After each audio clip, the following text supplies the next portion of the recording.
আজকে চলে যাচ্ছি মায়ের গুরুবাড়ি নবদ্বীপে। সেখানে ১৬ প্রহরের শ্রীকৃষ্ণ নাম ছিল।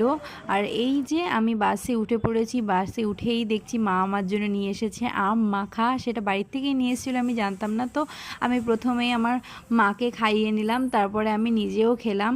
আর এইভাবে পৌঁছে গেলাম নবদ্বীপের ঘাটে। নবদ্বীপের ঘাটে গিয়ে সত্যি খুব ভালো লাগছিল। তারপরে আমরা পৌঁছে গেলাম মার গুরুবাড়ি। এখানে অনেক ধরনের ভোগ চড়ানো হয়েছিল রাধার নামে আর অনেক ভগবানের নামে।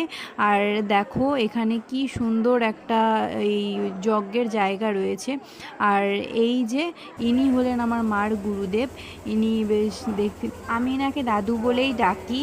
আর এই যে এটা হলো এনার মন্দির, আর এই যে রাধা কৃষ্ণের মূর্তি ইনারই স্থাপন করা। আর এখানে আমাদের দেখো এখানে খাওয়া দাওয়ারও ব্যবস্থা ছিল, খুব ভালো লাগছিল এটা বেশ।